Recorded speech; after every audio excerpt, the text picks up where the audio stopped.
Hello and welcome to a Wonder Care podcast. I'm Sheena Mitchell, pharmacist and mum of 3. I combine healthcare and practical advice to support you on your parenting journey.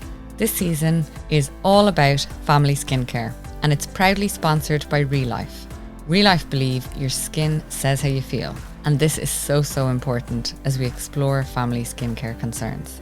Today, I'm going to be talking all about eczema and dermatitis. I'll be explaining what they are and how common it is. I'll be exploring what causes it and what makes it feel worse and what makes it feel better. I'll also be talking lots about different products and treatments that you can use to manage eczema. Even with the best management, sometimes a flare-up happens. So, of course, today I'll also be giving you some advice on how to treat a flare-up. After that, I'm just going to give you some additional tips on what I have learned as both an eczema patient myself and as a pharmacist. Hopefully, with all of this information, you'll be able to look after your condition much better. Right, let's get started.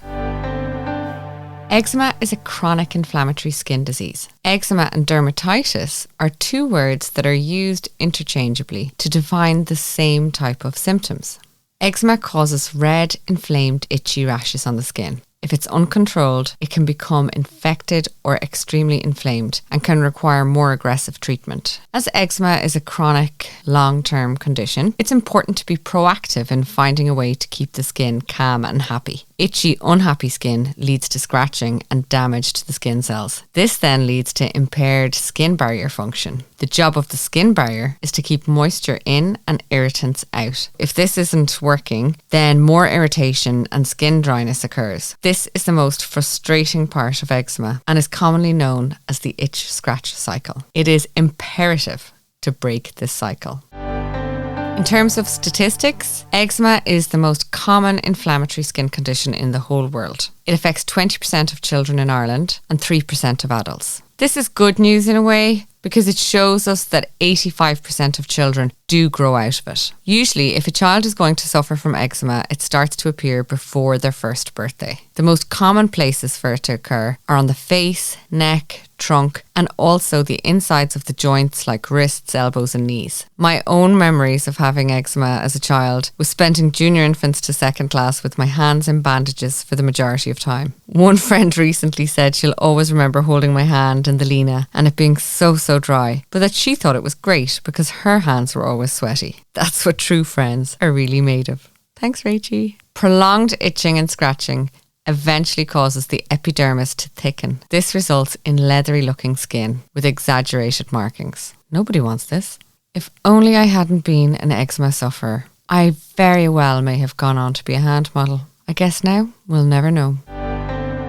What causes it? Often people will refer to the more chronic form of the disease in what's known as atopic individuals as eczema. An atopic person is someone who's more likely to develop an immunoglobulin E response, and there is often a genetic link with this type of eczema. Dermatitis is commonly used as a term to refer to contact reactions to external agents. Dermatitis can be caused by irritants like detergents or hair dyes, etc., or by allergies, which is the result of a hypersensitivity to a sensitizing agent such as nickel in jewellery or rubber in household gloves. So as time seems to be evolving, people do seem to be associating the word eczema more with the chronic dry skin, irritated, flare-uppy type genetic condition. And dermatitis does seem to be used a little bit more frequently in my experience to refer to a contact or allergic reaction. And that's probably the easiest way for me to describe it as we go on through this podcast. There's no real known cause of atopic eczema,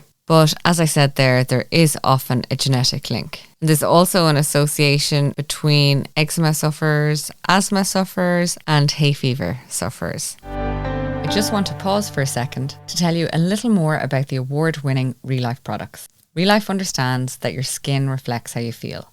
And if you or anyone in your family live with any skin condition, from acne and eczema to dry skin or hyperpigmentation, then you also understand this. The good news is that ReLife is here to help with a range of dermatologically tested and scientifically proven skincare products. Check out the ReLife range on wondercare.ie or in your local pharmacy and learn even more by visiting relife.ie. What makes it worse? So for eczema, infections, and these can be viral or bacterial, can cause flare-up. Also irritants, so the use of soaps, detergents, shower gels. Allergens, these can be food, they can be from contact, or they can be inhaled. A flare-up of eczema can also be caused by being in a very dry environment or being exposed to extremes of temperature. Another thing that can cause eczema to worsen is stress. And there's nothing worse than feeling like you need to stop being stressed, but being stressed about being stressed. That's a vicious circle. For children, the most common cause of an exacerbation is secondary infection with Staphylococcus aureus. A poorly functioning skin barrier can allow Staph aureus to overproduce due to a disruption in the normal skin microbiome. This is basically the natural balance of good and bad bacteria. This infection can cause and worsen flare-ups. If food is suspected as a cause or a trigger in eczema in children, then do speak to your doctor about a referral to an allergy specialist.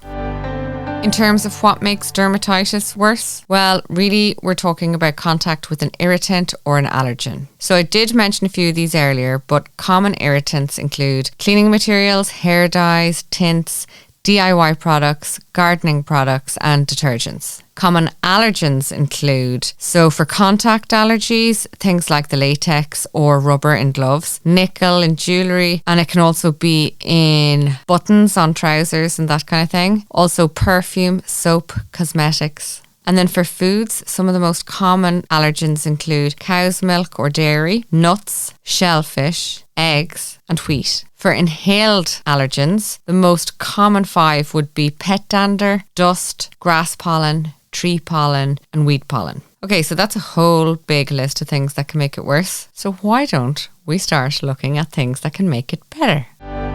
There is one big headline here. Emollients, emollients, emollients. They are annoying. You will wish you didn't have to rub lotions and potions into your skin every single day, week after week, month after month. I get it. I personally admire and envy people who can casually get out of the shower and just get dressed. The time saving, the ease, I actually can't imagine. And that right there is the single most important piece of information I'll give you today. You actually cannot imagine. When you have eczema, you only have 2 choices. One is ignoring your condition and its essential maintenance. This results in uncomfortable skin and regular flare-ups. The other option, which is much, much better, and I came to terms with a long, long time ago, is accepting that emollients are amazing and one of our strongest allies when it comes to keeping flare-ups at bay. With well-managed skincare, you can look good and feel good. What exactly are emollients?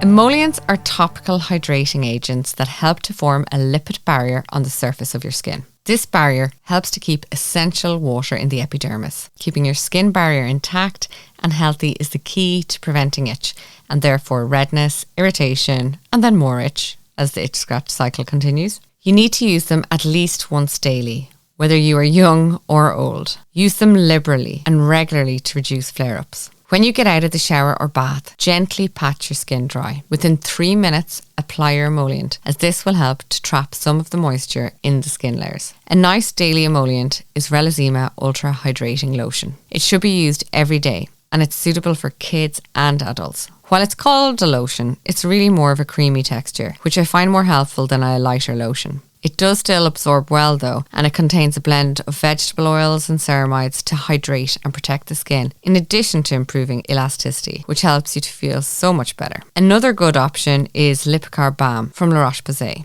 These are my top 2 recommendations. I mentioned the bath and shower there. Remember to avoid potentially irritating your skin with shower and bath products which are fragranced or not dermatologically tested for sensitive or delicate skin. This applies to adults as well as babies. Good bath products include Relazima Hydrating Cleansing Bath Oil and Lipicar Cleansing Oil. The Relazima Bath Oil is pediatrically tested and contains a blend of almond, cottonseed and grapeseed oil along with vitamin E. Using a product like this can reduce the feeling of dryness experienced when you get out of the bath or shower. You massage it in as an oil and it turns to a delicate foam which can just be rinsed off. It helps to cleanse your skin whilst also hydrating and calming dry or sensitive skin. Remember to be careful getting out of the bath when using a bath oil or when holding your baby, as sometimes oils can make the bath a little bit slippy. If you prefer a more creamy cleanser, then Relazima Lipid Replenishing Cleanser is the one for you. Again, it forms a foam when gently massaged into the skin, and it helps to restore the skin's natural barrier. It's handy for both the bath or shower due to its dispenser pump. You don't have to be fiddling with lids or caps.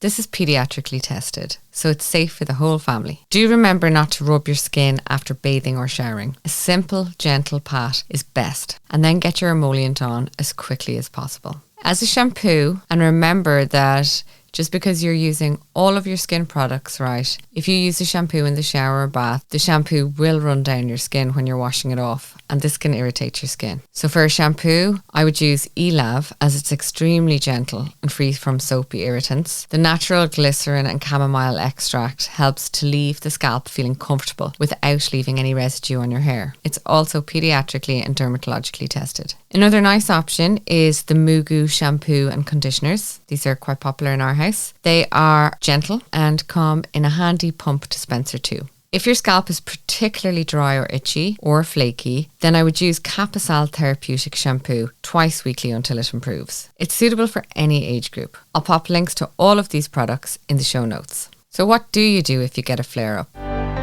With eczema and dermatitis, flare-ups are not always avoidable. And sometimes it can be really hard to figure out what your trigger is, or if there is one at all. So what do you do when one happens? Well, if you're treating someone over 12 years of age, I would recommend applying hydrocortisone 1% to the affected area once or twice daily. This is a mild steroid cream. You only need to apply a very thin layer of this product, so do use it sparingly, unlike your emollient.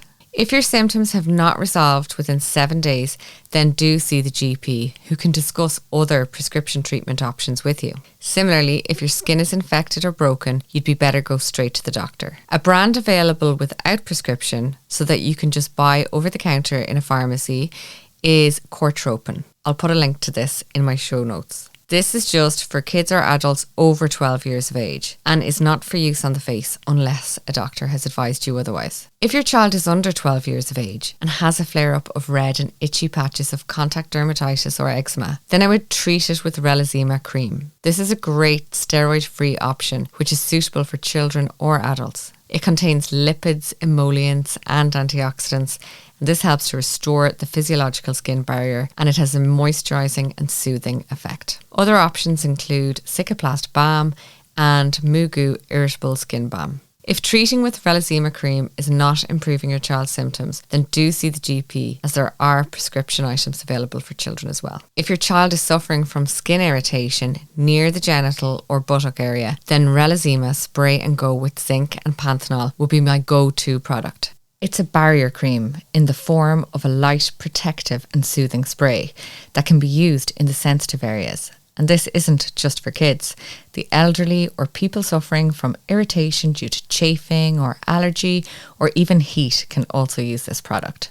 It's become a firm favourite in our house where a barrier cream is needed, but you want to use something a little bit lighter for any little rashes on the hands or arms or anywhere on the body that's red and irritated, as it soothes and protects the skin from further irritation. Remember to give the bottle a little shake before you use it, and you can use it as often as needed. For skin that's very, very dry and rough, ULife 20 Moisturising Cream is great for helping break down rough patches, as it contains 20% urea along with glycerin and lactic acid. You can use it as an all-over body moisturiser because these ingredients work by restoring and reconstructing the damaged skin. It absorbs quickly and it almost feels like a gel cream. You can use it several times a day if needed, but I have found that it leaves your skin feeling soft all day long. For people like me, whose hands look like they belong to a 99-year-old since they were 4 years of age, ULife 30 Regenerating Hand Cream is a must. It contains 30% of urea and really hydrates localised areas. It also contains dimethicone to form a protective film on your skin. The ULife products should only be used from 3 years of age. Another group of people who commonly come into my pharmacy that I really feel would benefit from the ULife 30 hand cream are builders or people who do a lot of manual labour with their hands. Often their hands become very chapped and thickened from using whatever products builders use. Oh my goodness, very sorry. My ignorance is really bad. However, from a lifetime of working in community pharmacy, builders, you'll know what I'm talking about. If your skin is really hard and rough, then ULife 30 is the product for you. Now, I have some additional little tips that will hopefully help you to manage your eczema a bit better. Apply your emollient in the direction of hair growth, always. Use products that come in a tube or a pump, as repeatedly sticking your hand into a tub can actually introduce dirt or infection into the tub, which then goes onto your skin. If you have a tub and you have no alternative but to use it, then I'd recommend using a spoon or a spatula to remove the product from the tub and then cleaning it each time. Always avoid aqueous cream as a moisturiser. It's absolutely fine as a soap substitute, but that's all it should ever be used for, never as a moisturiser. It's been shown that it can worsen the symptoms of eczema. If you or your child are particularly itchy, then you can use an antihistamine like Zyrtec solution for children from 2 years of age, or tablets from over 6 years of age. Remember to read the dosing info on the product leaflet and ask your pharmacist or GP if antihistamines are suitable for you. They're quite a good medication because they don't interact with an awful lot of medications, and it can be really helpful to take them during itchy flare-ups. To try and prevent itching during a bad flare-up, wet wraps can be used in the short term. So a wet wrap is basically when you apply your emollient and then a dressing is applied over that to keep the cream in place. This helps to prevent further skin damage through scratching. For children, vests or leggings can be used, but do remember to keep a close eye on their temperature, as this can cause their temperature to fluctuate. For babies in the 6-month to 24-month age group, there is a product called Mustela Stellatopia Skin Soothing Pyjamas. These are extremely soft and comfortable, and they're made with 100% cotton, and all of the seams are on the outside so that there's nothing irritating the skin. The material is infused with ceramides and avocado and sunflower oil, which help to support comfortable skin. I hope all of that information has been really, really helpful for you. There is still plenty of time before the summer to get your skin in top condition, but it does take a little bit of work. And unfortunately, there isn't any other way around it. For those of you dealing with teens with eczema or tweens, I hear you. I remember trying really hard to rebel against the products that were being given to me as, a young teenager to use as an emollient. So my dad was a pharmacist and he always provided me with great emollients and products. But of course I wanted to use the really cheap fragrance nonsense. So I'd get my hands on some and I would try and use them. And within a day or two, I'd instantly regret it. I'd either have broken out in a full rash or my skin would just be flaking off by lunchtime. And it was just not worth it. It did take me about 2 solid years of trying to ignore my eczema to come to terms with that. So now the focus is really on finding the best products, the ones that are nicest to use and the ones that only need once daily application where possible, so that you can apply it, forget about it, and at least know that your skin is in good condition. It's actually really important for any women out there who may be considering using tan. It is definitely a good idea to really up your emollient levels for the few days before applying fake tan, and even afterwards applying moisturizer in the days afterwards as well, because there is nothing worse than an eczema sufferer like me losing their tan and you do start to look like some weird deformed snake. The patterns on your skin are not pleasant. So do get on top of your moisturizer now so that you are summer ready. And also for the children, you want them to be able to enjoy their summer without being itchy and irritated when the heat ramps up a little bit or a lot. If you know anyone who suffers from eczema or has an eczema or dermatitis patient in the house, please do share this episode with them and follow the show, and absolutely give it a little review if you could on Apple Podcasts. I always love to get those. Thank you so much for listening, and thanks again to Real Life Skincare for supporting this season.